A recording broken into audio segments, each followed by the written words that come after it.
OpenCV Weekly webinar, and I am Satya Malik. I'm the CEO of OpenCV.org. Our guest this week is Afriz Gan, CEO of Mangdang, who created the cute and powerful mini Pupper robotics kit last year. And they launched it using a Kickstarter campaign, which was a massive success. And this year, they have another Kickstarter campaign for Mini Pupper 2, which is about to end in 2 days. So you just have 2 days left. If you like it, go check it out. You know, it is an amazing robotics kit. And this not only supports the ROS framework, the latest ROS 2, it also works with OpenCV AI Kit. So go check out the Kickstarter campaign. You would love it. Before Afriz takes over, I want to introduce Phil Nelson also, who is the Director of Content and Creative at OpenCV. And if anything goes wrong with this show, it's his fault. Yes, thank you, Satya. It is me once again, the co-host with the co-most, the second banana who is second to none. I am also your plus one and only Phil Nelson. I'm here to remind you of a few things we do every single week here on OpenCV Weekly Webinar. The first of which is a giveaway to you in the audience. If you're watching on Zoom, you will have the chance to win the OpenCV course of your choosing. If you're not on Zoom, you can get there by going to opencv.live. Later on in the episode, I will ask a trivia question based on the slides from our guest, and you will have the chance to win. Also, before we get started here, we will be we're doing Q&A from you in the audience, so please use the Zoom Q&A button at the bottom of your screen to ask your question, or ask your question wherever you're watching in the comments section on LinkedIn, Twitter, Twitch, etc. And we'll do our best to answer those as we go along here during the show. A couple more announcements before we get going here. First of which is we're coming up on the deadline for OpenCV AI Competition 2022. That's December 18th. If you're working on a project there, go ahead and post an update on social media. Let people know what you're working on. Show them the cool progress you've made over the competition so far using the OAK22 hashtag. Once again, final projects are due December 18th. Also, continuing with the robotics theme here, this is your last chance to get in on the RAY campaign from Luxonis, Robotics Access for Everyone, and save big off of the regular price of that product once it becomes available. Go to Kickstarter, search for RAY, that's R-A-E. You've only got about, I think, 20 some hours left to get in on that. So go get in on it. Also, congratulations to our grand prize winners of the OpenCV AI scavenger hunt. I am confirming with those winners right now a few things, but y'all have an email from me. We will do a little fancier of a unveiling on the next episode of the show, and hopefully have a word from the winners as well. Thanks to everybody who participated in that. It went pretty well, and I think that our sponsors were happy, so we may do it again. You can sign up to know when we do it again by going to opencv.org/hunt. That's all for me for now. Back to you, Satya. Great. I mean, let's get started. I am very eager to learn about Mini Pupper 2. It's your show. Yeah, thank you. Hi, Satya. Hi, Phil. Hi, everyone.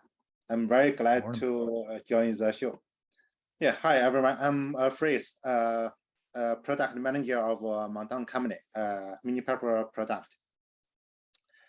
Today, I'm very glad to show our Mini Pupper, and I will share our Mini Pupper background and story and Mini Pupper feature, and then introduce our new version, Mini Pupper 2.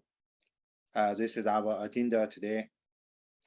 First, I will about early 2020, almost 3 years ago, I tried to build my first robot dog project, Stanford Pupper. And at that time, I spent about 2 months to build the project because at that time the user guide is not very clear, and the main reason is I have any experience to build the real robot dog project. So I have spent 2 months. But I remember maybe I was the second guy to build the project in the group. And yeah. Was this a class project, or is it something that you were doing for your research? Just for fun, because I love robot and hope to build my own robot project. So I tried from Stanford Pupper project. Oh, nice. Yes. I love the little glued on eyeballs on this prototype here. It reminds me of Gurr from the Invader Zim cartoon. Yeah, yeah. After I was very excited when I built my Stanford Pupper project and ran it, and then I shared my know-how in the group, and also answered some question from the new guys to answer their questions and learn each other. And someday Nathan Cow, the Stanford Pupper project leader, give me a comment, and then we discussed by mail and by video conference, and then finally we discussed how to deliver Stanford Pupper to global users. And finally, I was Mangdang as the vendor to deliver Stanford Pupper project until now. And yeah, that's a fascinating story. You know, I get emails almost every day. I get an email from somebody asking for a job, or they usually use this phrase, give me an opportunity and I'll show you how good I am. That kind of email that, you know, look at my resume, you know, things like that. But what I find fascinating is that only a few people say that, look, this is what I have done, and this is what I can teach you, right? No, this is the thing that people, when you're hiring somebody who's hiring you, they want somebody to be better than themselves, right? You cannot say that, oh, I want to learn from you. You should say that this is what I'm going to teach you. This is the value I'm going to provide to you, right?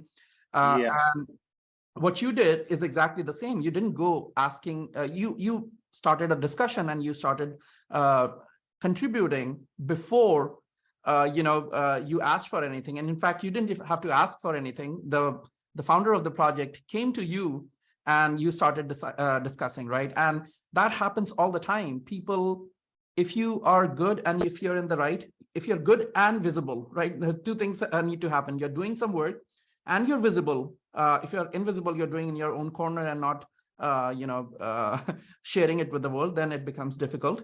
But if you're good and visible, people will seek you out. People will find you and work with you, right? I love the story. Yeah, exactly. I will share more information later. And as I know, when you share something, maybe you will get much more from others. Yeah, is my knowledge.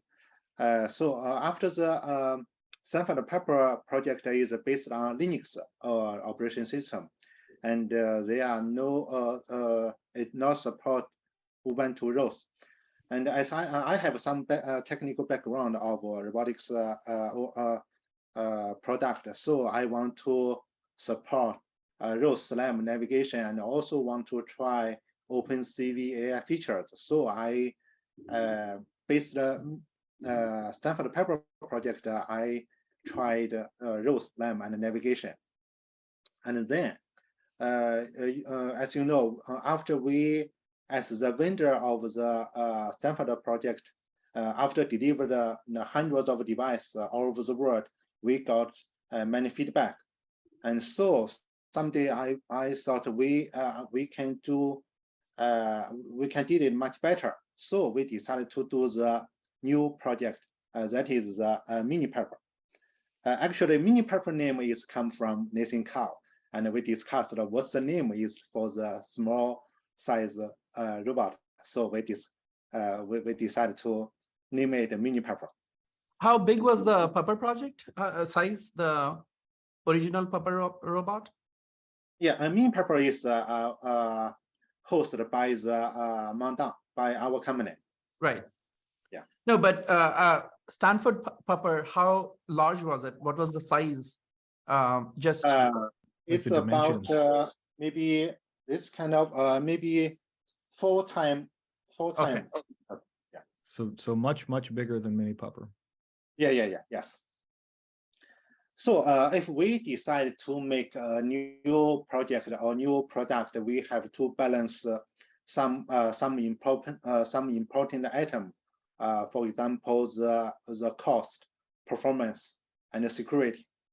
And for the cost, I spend almost $3,000 to build Stanford Pupper. But actually the BOM cost is about $1,000. But actually, before I have no any experience, so broke many components. Yeah. Imagine, yeah. So we really want to make a low cost version, but we really want to make Mini Pupper not a toy.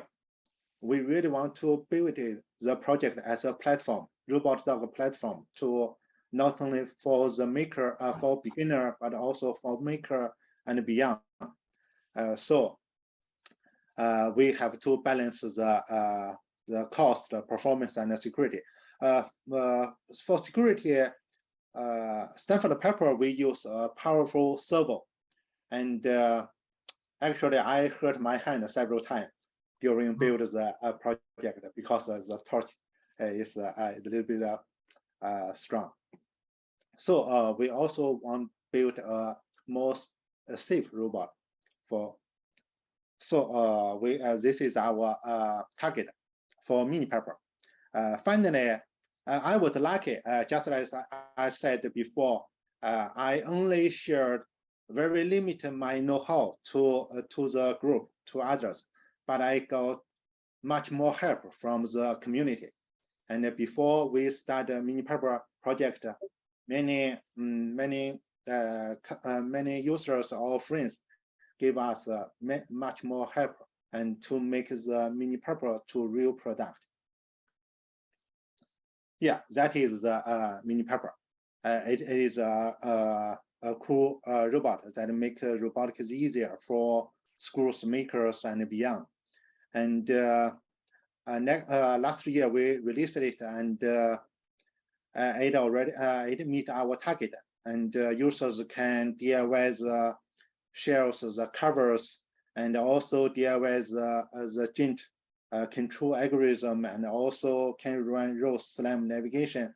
Of course, OpenCV AI features also support. You can try or enjoy the object detection, object following, gesture control, and many more interesting use cases. Yeah, I think it is very interesting to share each other. Yes, and you know, a lot of the projects we see for these robots, like the Ray project, for example, most of them are, you know, based on wheels and not these sort of discrete legs, which is part of what's really interesting about this project to me, because it sort of changes the modalities of how it can move. And with, you know, customizable gates like this, you can really, like, it wouldn't have issues walking on, you know, cobblestones, things like uneven surfaces where some other robots might have serious problems. It's really neat. Yeah, it is very time consuming because we spend several months to custom our servo. You know, the servo component is the most expensive part in the product. Right, that makes sense. Yeah. Yeah, there's a lot of cheap ones that don't have the stability, or maybe they're louder, they're slower, things like this. Yeah, exactly. I live in the servo factory for several weeks. Oh, wow. Yeah. At first, I said to them there is some problem, and it broke very easily. They will say, "Oh, there is no, already perfect, no any solution to optimization." But sounds like a manufacturer to me. Yeah, I said you must help me to fix. But right. Finally, we find the solution. That's great. I also want to share this. There are these two poetic lines from an Indian poet. His name is Majrooh Sultanpuri, and he wrote this beautiful lines. I'll say that in Urdu first, and then I'll translated to English. The Urdu version is that मैं अकेला ही चला था जानिबे मंजिल मगर लोग साथ आते गए और कारवां बनता गया. So it means that I started alone in my journey towards my goal, and people started joining, and our caravan actually kept growing, right? And this is a classic example of that kind of, when you start alone on a project and you have a goal, people are inspired by your goal, they keep joining, helping you, and the whole group keeps growing. This is a beautiful example. Yeah, exactly. So this year we also did some global workshop. For example, AWS Remarks, RoseCon workshop, Ubuntu Summit, and AWS re-event. And in every workshop, everyone can enjoy and play the mini Pupper, and we discussed in person and get much more feedback from the users. Actually, we already delivered several thousand mini Pupper devices all over the world, and got many more feedback. From early this year, from early this year, we already started to deliver mini Pupper, and then we decided to make it better, because we want to make it better and better. So we decided to make a mini Pupper 2, the new version.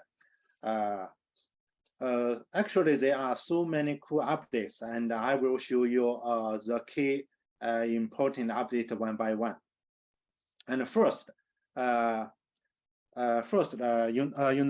Pupper is based on Raspberry 4B board, and we can mount the 3D camera module, OpenCV AI kit, 3D camera module, and a LiDAR at the same time.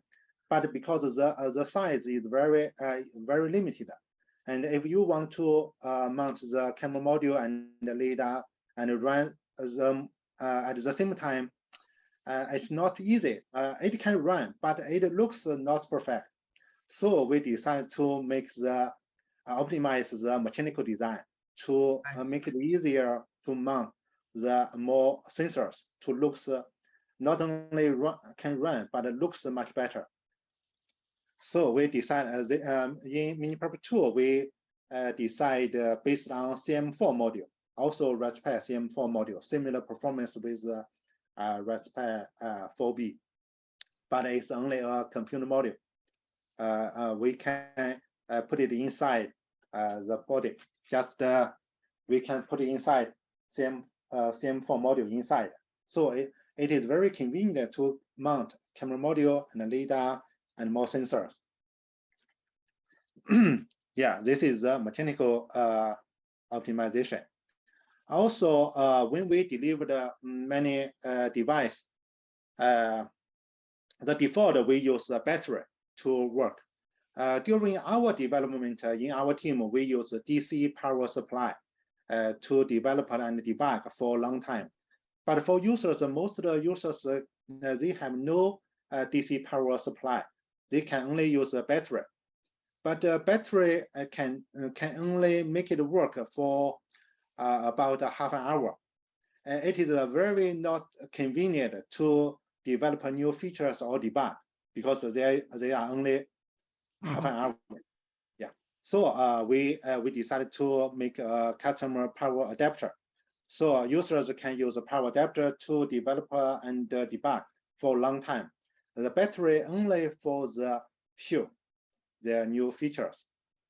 And we also support mobile app to control it easily. Yeah. The next update is the high performance. We on mini Pupper there are no AMU and no MCU, but in mini Pupper 2 we add the AMU and MCU to make it to run it better. So many users who are listening to us may not be familiar with the terms IMU and MCU. Could you please explain? Yeah. With the IMU and first, on Mini Pupper, we just use the Raspberry 4B, but it run Linux or Ubuntu, but it's not a real operation, real-time operation system. Use MCU, we can run a real-time operation system. So it is very important to control the serve to movement very smoothly and high performance. Yeah, this is the MCU. For MU, if you want to get some feedback of their position, MU is very important to get the real robot position or pose. Yeah. The orientation. Yeah. Yeah. One of the most important update is our servo, the new servo system. On Mini Pupper, we custom powerful serve, but there was no any feedback. For a Stanford Pupper or Mini Pupper, when you assemble all the components together, you have to do the calibration to calibrate every serve to the right position.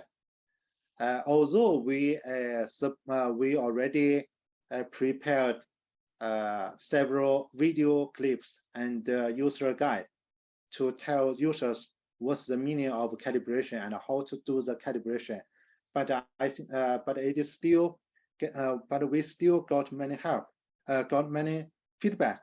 It is not easy for the beginner to understand the calibration. Yeah.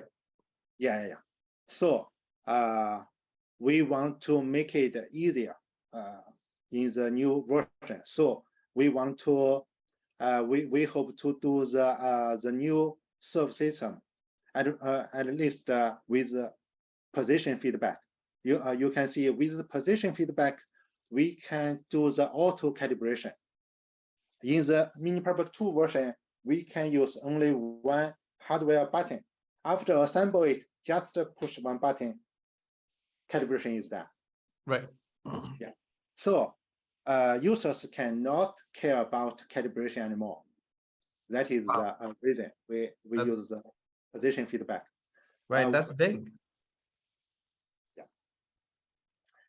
For Mini Pupper 2, we have also Mini Pupper 2 Pro version.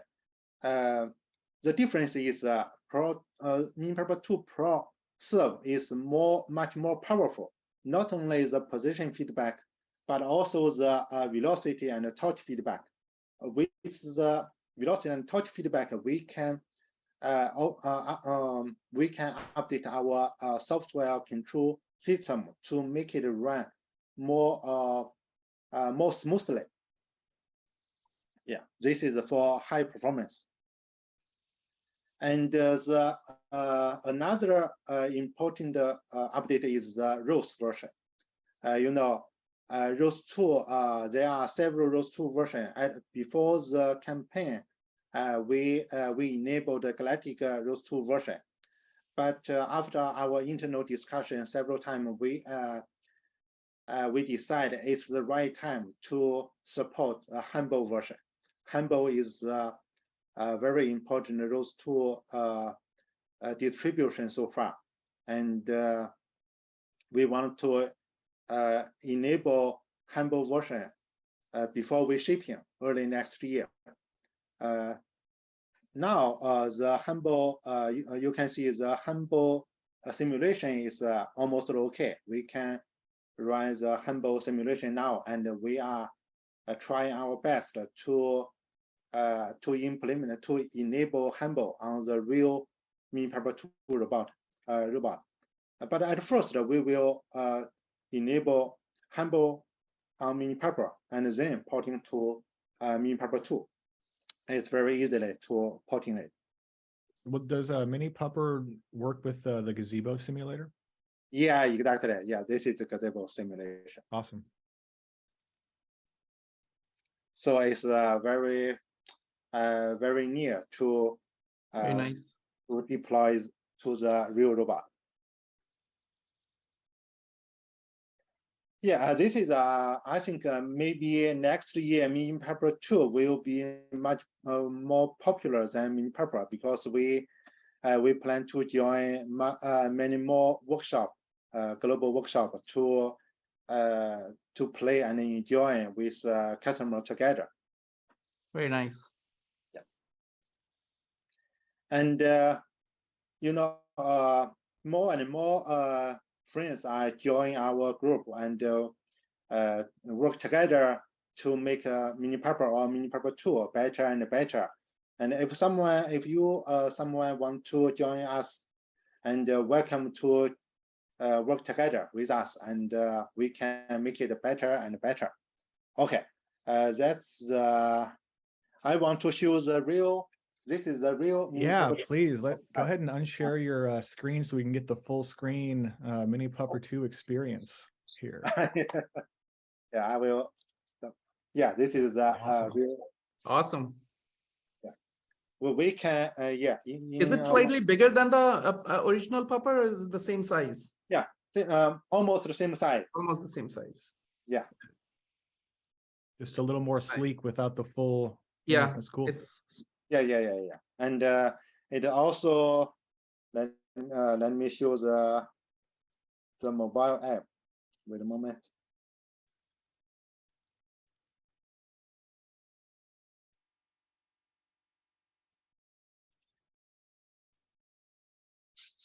And you can use the mobile app to control the robot to work. nice. What's cool is, So in the Kickstarter- is the mobile app available for Android and iOS, or just one or just the other? Our app based on web. Just use a browser. Great. So you just type in like an IP address or something and do Yeah, your exactly. browser. That's great. Yeah, So exactly. it works on everything that has a decent browser. Yeah. You can use the controller or the browser. That's great. What about the Kickstarter price and availability? When does it become available after the Kickstarter campaign? How many months people have to wait? Yeah, the price is maybe a little bit higher than Mini Pupper because we have to spend maybe the server is the most expensive part for the robot. Now the new version server may be a little bit higher than Mini Pupper. Yeah. But on Kickstarter, have not. What is the price if people want to support it right now? Yeah. It's about from $400 to $600 because we have several kits. Got it. And when will it become available? Let's say somebody supports it today. When will it become available? Yeah. We plan to ship. We plan to start shipping from February next year. That's great. Very And good. once you have this kit, let's say I want to teach my kids how to do this, right? Let's say they know Python programming or something. Will they be able to write some interesting, let's say you add OpenCV kit to it for perception, will they be able to program the robot to do various things? Yeah. We will prepare the detailed user guide online. Okay. Yeah. Okay. And it is for programmers, right? It is a programmable robot, not just playing with on the phone, right? Yeah. Just wanted to. Yeah, we plan to do much more OpenCV function on the new version and prepare more user guide to let others use it very easily. Yeah, That's great. That's great. Yeah, thanks. Like I'd like to. Can you hold up the Mini Pupper 2 for a little more? I'd like to see the robot a little bit more. Okay. Yeah. I'm gonna go ahead and spotlight you real quick so it doesn't change. So yeah, can we see the front? The face, as it were? Yeah. The face? Yeah. Oh, sorry. Oh no, he's got no face. Because I take it for almost 2 months from Japan to Europe and to Las Vegas. And today I found the LCD already broke. Oh no, poor little guy.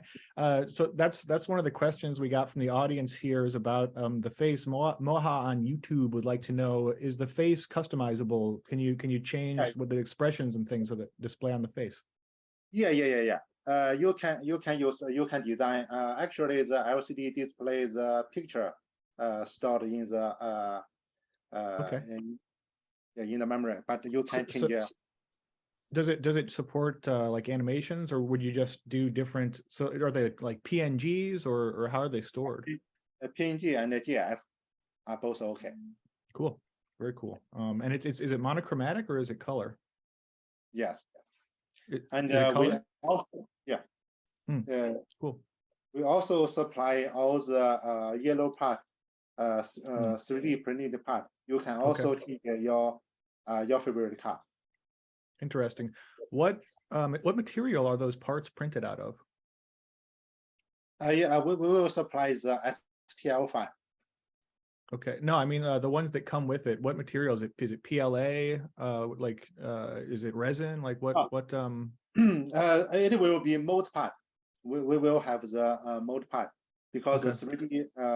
At first, we deliver Stanford mini Pupper. We use 3D printed part, but at last we changed it to mold part. It will looks much beautiful, much better. But anyway, we will supply the STL file to open source it, and users, if user want to change the color, they can print it by self. Or even if they want to make totally different legs or something. David Wheeler in the chat asked, how many parts are 3D printable? It looks like all the yellow parts are essentially, will you provide files for all the yellow parts on the kit currently? Yeah. That's great. Yeah. That is great. Francis would like to know, how do you program the Pupper? Like, what's the interface? Is it like Python, or what kind of, how can you customize it with software? Yeah, actually, the software is totally open source, and if you they are all if you want to use Python, that's okay. If you want to develop the algorithm, maybe C++. Yeah. And so I think you said earlier, you said it was running Ubuntu, but yeah. Is that okay? That's very cool. Yeah. It seems it's so much capability for in such a small little package. It's really exciting. Moa would also like to know on YouTube, can the Pupper get back up if somebody knocks it on its side? Not yet, I guess. It seems like a hard problem to solve. Is that something that's possible now, or is it still work in progress? Yeah, just work in progress. That's a very hard problem to the ones that I have seen can do this is the from the Boston Dynamics ones. The Boston Dynamics ones. They are because its size is very small, and every time the foot can move very not high. Yeah. The ones I've seen do it kind of like they like jiggle to try to get flipped back over, but it being that tall, it's probably pretty tough to do. More questions here. Matthew would like to know which MCU is used in this, which microcontroller is being used in the Mini Pupper 2. Yeah, we plan to use the ESP32 compatible to Arduino platform. Yeah. I'm pretty familiar. It's a very popular choice these days for these sort of small embedded projects. Really powerful. It gives you Wi-Fi and stuff like that as well, right? Yeah, exactly. If you don't need CM4 module, you can only use the ESP32. That's interesting. It's okay because the Wi-Fi module is built in. And will that affect your power consumption? Like, will the battery last longer if you're not using the Raspberry Pi compute? Yeah, exactly. Because exactly. If you only use the MCU version, it will be run a little bit longer. Interesting. Yeah, that's really cool. Got a couple more questions here from folks. They'd like to know about the servos. Like what I remember on the original campaign that you talked about living in the servo factory.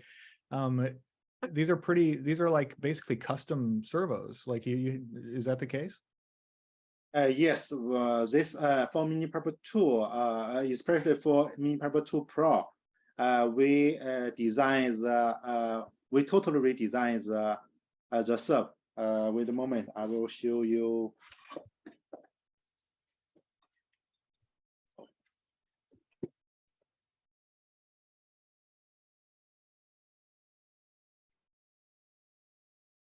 Wait a moment, I will let you know. Take a look at it. Cool. Yeah, I have a lot of these just random kind of servos I've bought over the years laying around my closet where I store all the old electronics gear that I haven't used. And it's wild. I mean, the price difference it's one of those products where you really do get what you pay for. The cheaper servos are going to be louder, they're going to be slower, they're going to be less precise, they won't last as long. And so for something like this that is constantly moving, you really need to spend on those. So yeah. Yeah, exactly. As you can see, we use a special MCU board. We redesign a MCU board to control the serve. Yep. One MCU to control 3 serve to get the position feedback, velocity, and torque feedback. Yeah, we have to redesign the serve board and write the coding the software. So it's custom firmware on there is what you're saying that's cool. Yeah. David would like to know, continuing with the servos, David Wheeler in Zoom would like to know, are the servos controlled via serial bus or PWM? Not PWM. Not PWM? Okay. Yeah. Cool. Got a couple more questions here on some of the other services. How much does it weigh? How much does Mini Pupper 2 weigh? What's the weight? About because let me think. About 415 G. Okay. 450 grams. Yeah. 50 grams. Yep. Don't remember how to do the math on that, so I'm not going to even try. It's like a pound less than. I'm American. We don't do those things. Yeah. So another question about the servos. So I noticed the way it walks, it kind of does that. Usually the two sides are sort of in sync when it's moving, but they're all individually controllable. Is that the case? Yeah. Each 4 of the legs. Very cool. Yes. Very there cool. are several control algorithms, and you can try each one. I'm personally really interested in how you accomplished the auto calibration, because that's always been a real hard thing with motors to for hobbyists, especially if you're like me and don't really know what you're doing most of the time. And it's easy to screw up. It's easy to do badly and then even just damage the servo, and now you got to go buy another one, right? So why I always buy 2 of everything, like Satya with his laptops. I always buy multiple parts because I'm going to break one of them. It's just it's going to happen. I'd like to know a little bit more about like how you developed that process and how it actually works to calibrate the servos. Yeah. Mini Pupper 2 servo, there will be position feedback, and we can use the mechanical position to, for example,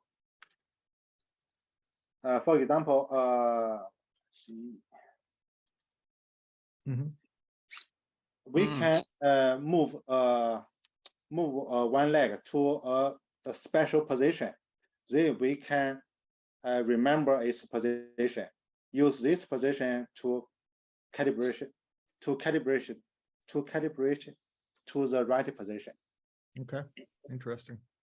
And so you can, So so the yeah, you zero have, is very reliable. The canonical zero position is very reliable, and so from there they can bring it back. Yeah. yeah, that's really cool. What's the timeline for Humble Hawksbill integration for Pupper 2? We plan to release it before our shipping.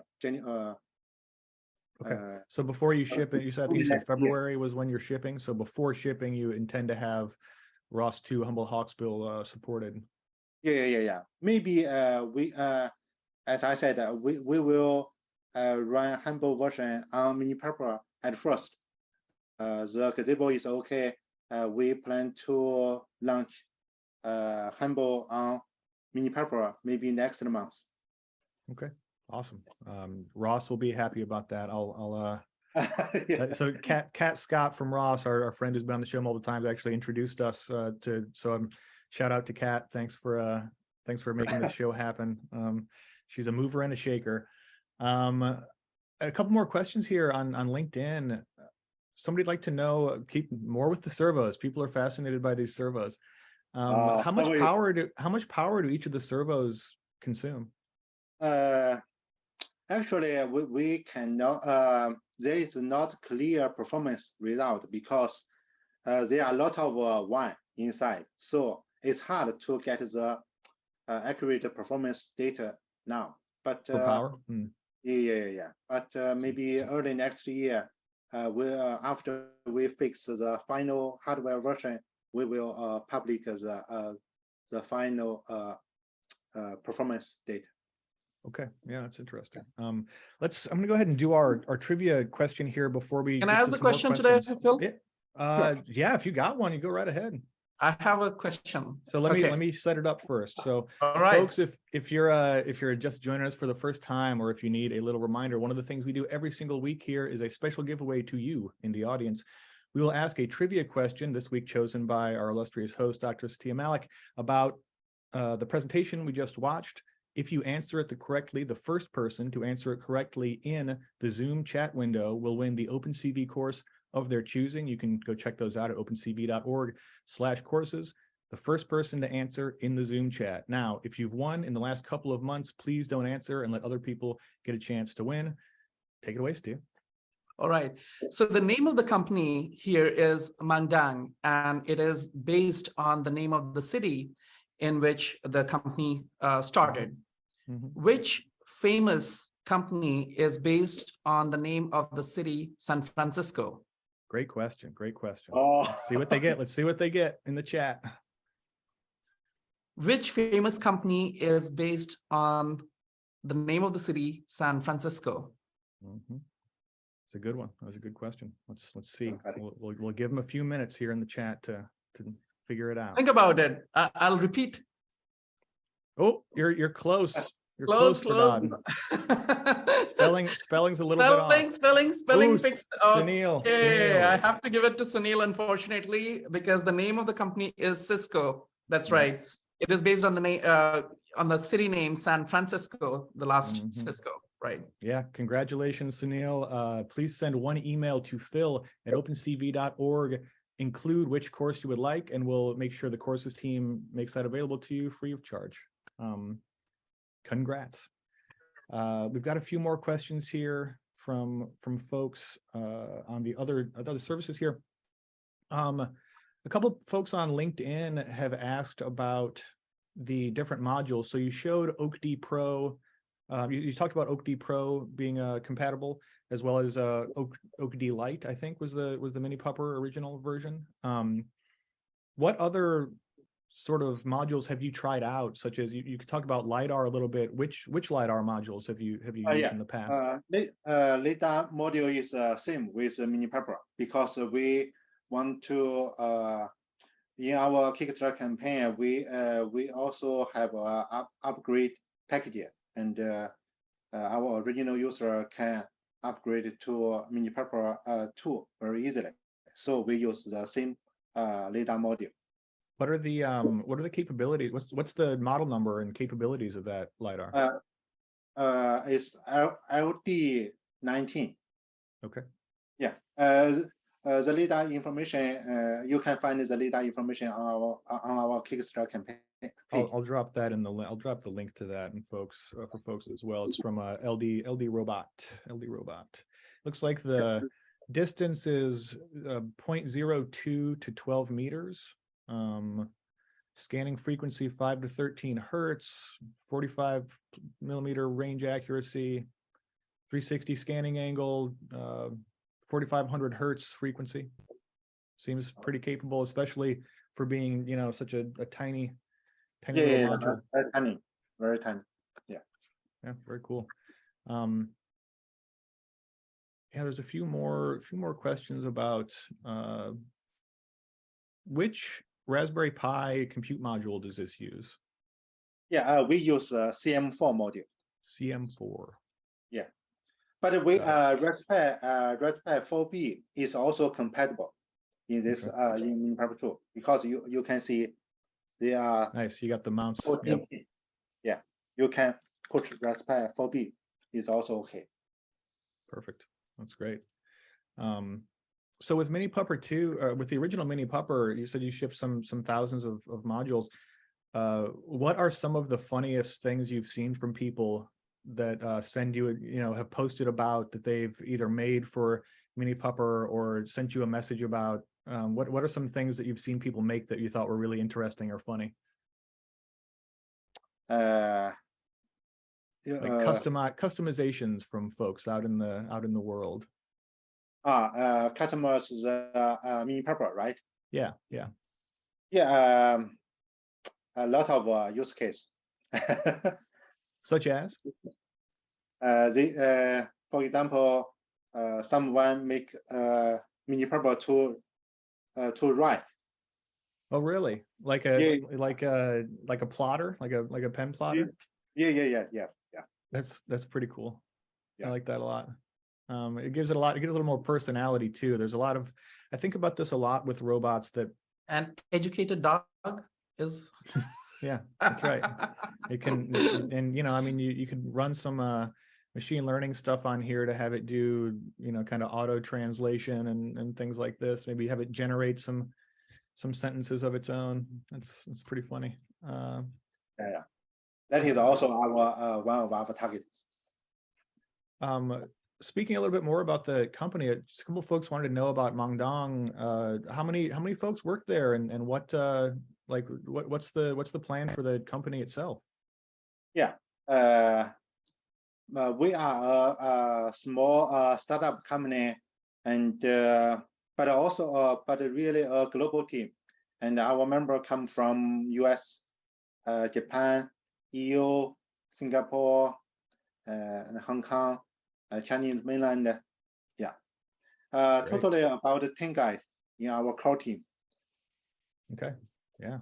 Wow, this is a really impressive project for a small team to be able to pull off. I think it speaks very highly of the focus on the features and not trying to do too much. I think you've chosen really well what to build and what to just not work on. You know, it's hard. You see a lot of companies, these projects fail because they try to do too much.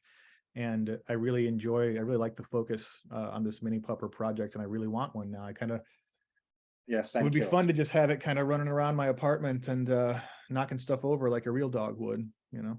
So I have to say I was very lucky, and I got many help from all the community, and yeah, I was very lucky. The community is everything. Yes, yeah, we find it to be true at OpenCV as well, that, you know, many hands make short work. You know, it always helps to have more minds and more developers thinking about the same issues and sharing their thoughts and sharing their trials and what worked and what didn't. It makes it so things can happen in months instead of years, you know, in days instead of weeks and things like that. What a cool project.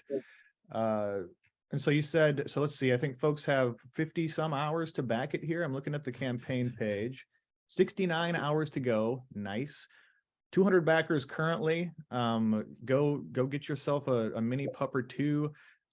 You've also got about 29 hours, I think, to get yourself a Robotics Access for Everyone kit from Luxonis. That's Ray, R-A-E. So please go support that as well. Lots of really kick-ass robotics stuff coming out here in the Q4 2022 and shipping in Q1 2023. Really impressive stuff. You know, we're getting close to the hour here. You want to take us home, Satya? Yeah, thank you everybody for joining, and thank you so much, Afreez, for showing Mini Pupper 2 to us. And it is a really exciting project, and I wish you all the best for the Kickstarter campaign. It's already doing very well. And the last few days, as we know, that you can easily double sometimes the final amount. So to our viewers who are interested in the project, please go and back it if you are interested. This is coming from really good people, open source. They are also going to open source a lot of it. So I'm very excited about that. And finally, Phil, thank you so much for organizing this every week. This is a great show. Thank you. Thanks, everybody. Thanks. Luckily, it's my job. Yes, thank you so much, Satya, Phil, and everybody. Yes, All right. Thank you, Uppers. Next week, our guest will be Andrew, who is using computer vision and machine learning to spot and calculate seal populations. It should be a really interesting look at how AI and computer vision are affecting natural science stuff. So look forward to that next week, Thursday, 9 a.m., same bat time, same bat channel. I am Phil Nelson. Have a great day wherever you may be. Thanks so much for watching this episode of the webinar. Please hit that like button, subscribe, and don't forget to tap the little bell icon to be notified when new episodes drop. This week's episode was brought to you by OpenCV Courses. Learn computer vision and AI from the best at opencv.org/courses. If you'd like to be in the audience next week, subscribe to the OpenCV newsletter.